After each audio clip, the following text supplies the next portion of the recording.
It's become apparent by now that we must take action against the crisis that is global warming.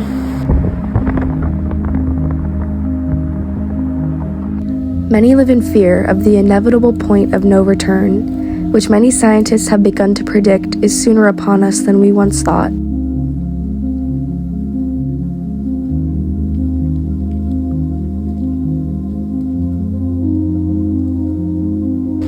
It may feel hopeless, like there is nothing we as an individual can do to preserve the health and beauty of our Earth.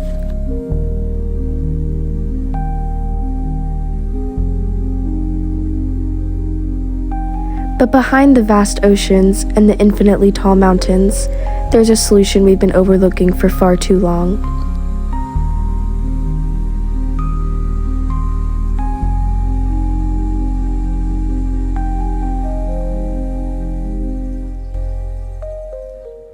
Hi, I'm Bella, and I'm a Girl Scout ambassador from Bonzo, California, working to earn her Gold Award project. I'm someone who's very passionate about the environment, specifically preserving the habitat of native pollinator species. To earn the Gold Award, you must spend at least 80 hours educating and inspiring your community to take action alongside you to address an issue which is plaguing the community. This is my project, Flights for the Future. This project aims to present how important it is to preserve these habitats of insects and how we can do so. To complete this project, I partnered with Wings of Change, a Fallbrook organization dedicated to making the Earth a cleaner and greener place with the help of these pollinator species. Here's my interview with Stephanie Holbrook, the founder of Wings of Change. Hi, my name is Stephanie Holbrook. I'm the founder of Wings of Change.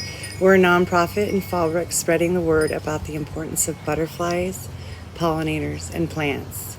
Thank you, Bella, for giving us the honor of working with you on your gold project. And thank you, Stephanie, for helping and being such a great mentor throughout this project. So my first question for you is, what do you think currently is the biggest threat to our native pollinators? Humans. Humans are the largest keystone species, and we've moved into the area where all the pollinators were, so we haven't done a really good job about making sure that we put the plants back that they need. So if we just take little small steps in our own backyards, then that will help reinvite pollinators. One of the things I think I mentioned to you was my goal this year is to make sure that we see pollinators in and around the community settings, like where we go to school, where we go to get our nails done, where we get our hair done, where we get our market, all those things. We don't see pollinators, and if we do, we usually see a honeybee, which honeybees are not a conservation effort. If that's the only bee we see or the only pollinator we see, we're kind of in trouble. Yeah, that makes sense. Thank you. My second question is, in your own words, why are these pollinators so vital for the planet? Why should people care about these conservation efforts? So pollination is what happens when the insect goes from a male flower to a female flower, and they actually produce fruit. So without pollination, we wouldn't have any flowers which produce fruit, right? So your peach tree, your onions, your everything that we eat from the produce aisle comes from pollination. So we need them. It affects all of us. We all need them. Yes. Okay, and then my final question is, what is one thing that everyone can do today to help start resolving this issue? Plant a native seed or plant a native plant. So it's really amazing. Nature's pretty good about recreating what she gives. So it's usually when you have a seed pod, you'll have thousands of seeds after the flower blooms, and you can plant those seeds. And so then the wind and the birds and the squirrels and the rain, it just disperses it naturally. So one of the things that's happened here in Southern California specifically is we've had so many fires. So when the fire ravages it, all of the plants are gone, and unless we deliberately put the native seeds back there, all that's going to go are the ones that are blown out, and those are just weeds in our canyon. So if we all just planted one native plant, or maybe a few, then that would be good. With Wings of Change, we're actually introducing a new butterfly each month and a new seed. So hopefully you can just throw the seed out in your area that you already have and host that butterfly. Definitely. It's such a low maintenance way to make such a big difference. It is, truly. Today on the internet, I saw a guy on a skateboard, and he had like a salt shaker, and he was just skating, and he was like, oh, they say it won't work. And then he was taking pictures of him skating, or videos. He was taking pictures of himself skating where it was barren, and then took pictures a couple months later and said, voila. It's Wow. pretty amazing, yeah, with no water or anything. As Stephanie mentioned in her interview, the main force preventing these insect species from thriving is human interference. But what if we could just remain a little bit more mindful every time we stepped into their habitats? That's where rules such as the 7 principles of Leave No Trace come in, where we as humans can still enjoy nature while being mindful of our impact and attempting our best to reduce it.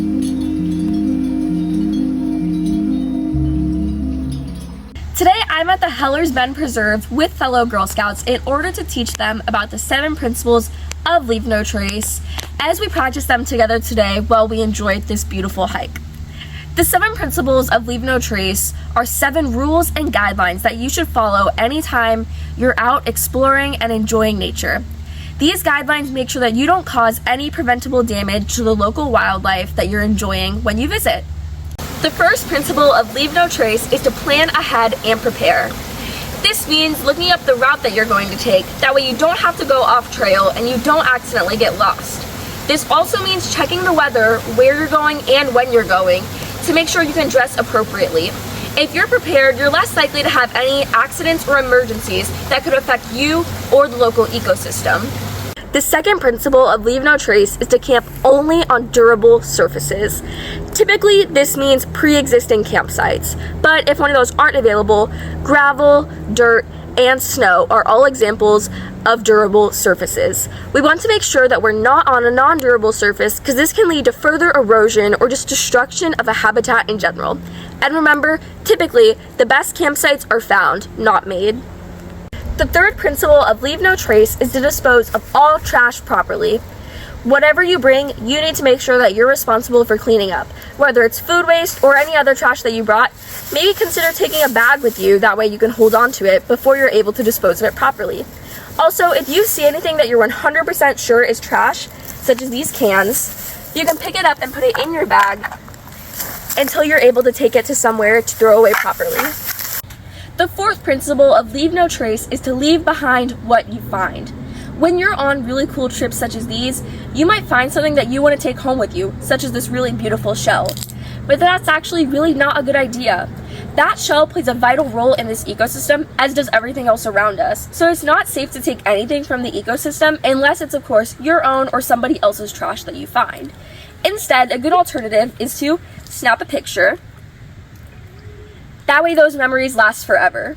The fifth principle of Leave No Trace is to minimize campfire impacts. Oftentimes, this just means not using campfires when they're not necessary. If you need to cook something, a lot of times you can get away with just using a camp stove. And if you need light, most of the time it's just recommended to use a camping lantern. However, if you do need to make a campfire, make sure you're only doing it in places where they're permitted. And if you're gonna use sticks from your nearby surroundings, make sure to only take ones that are able to be broken by hand, nothing larger. Whenever you're done making your campfire and using it, you're gonna make sure you put out the ashes all of the way. We don't want them spreading and catching anything else on fire. The sixth principle of Leave No Trace is to respect all wildlife. Let's say you come across a raccoon such as this one. We're gonna make sure to give them plenty of space, and we're not going to approach or chase them. We're also going to make sure that we don't give them any of our food because that could severely harm their health. Mostly, you're just going to want to leave them alone. The seventh principle of Leave No Trace is to respect other visitors. We're going to make sure to keep our voices down at a comfortable volume, and we're going to yield if we ever see other people on the trails. We want to make sure that we're keeping nature a peaceful and beautiful place that it is, and creating hostile and aggressive environments isn't safe for you, and it can create some accidents that could be pretty harmful for the ecosystem. Just remember to be kind. After all, we're all just enjoying nature together. Me and my fellow Girl Scouts finally finished our hike, and I'm happy to say we learned so much about the 7 principles of Leave No Trace. Finally, I just wanted to touch on why these principles are so important to our project. Of course, our main mission is to protect our native pollinator friends, and these principles help to do just that. As Stephanie said in her interview, the biggest threat to these native species is humans, of course. These 7 principles limit our impact on the environment, which protects our native pollinator friends, our native plants, and other native animals that all help this ecosystem thrive. Without a thriving ecosystem, how can our native pollinator friends thrive as well? The 7 principles of Leave No Trace is a wonderful way to allow an ecosystem to thrive without causing any more human impact. But what about reducing human impact that's already been caused? How can we build our gardens, homes, and communities to not only attract these native pollinators, but allow them a space to thrive? Stephanie mentioned in her interview the easiest way to do this is to plant native plants in your garden and in your community. But what is a native plant, and why are they so important for the attraction and survival of these other native pollinators? Today I'm at the San Luis Rey River Park, which has been rededicated back to nature in order to provide a habitat for many native Californian species. As Stephanie said in her interview, planting native species is one of the most valuable ways to attract native pollinators and provide them a habitat. Today we're going to talk about how you can create your own little insect ecosystem anywhere in your community, and we're also going to learn why it's so valuable to do so. Firstly, it's important to take note of the difference between native, non-native, and invasive species. Native species occur naturally and would be in that ecosystem without any interference from humans or other organisms. Non-native species don't occur naturally, and there must have been some interference for them to start occurring in that ecosystem. Now, invasive species are non-native species, but they grow and reproduce at a much faster rate than any of the other native species in the ecosystem, which is what makes them so harmful. If an invasive species can grow and reproduce double as fast as a native species can, how are the native species supposed to get the resources and space that they need to survive? This is super harmful for the entire ecosystem because native species support other native species.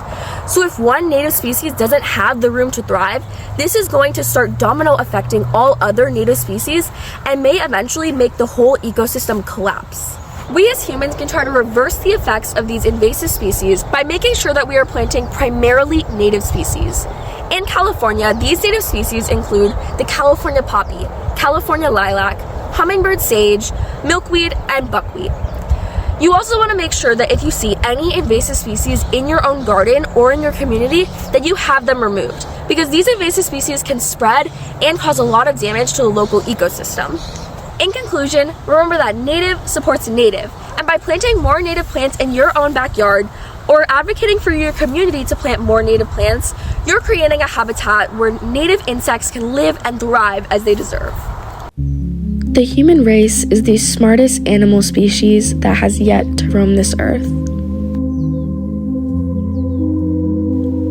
We have the intelligence and tools to end climate change altogether, but it requires work and action immediately.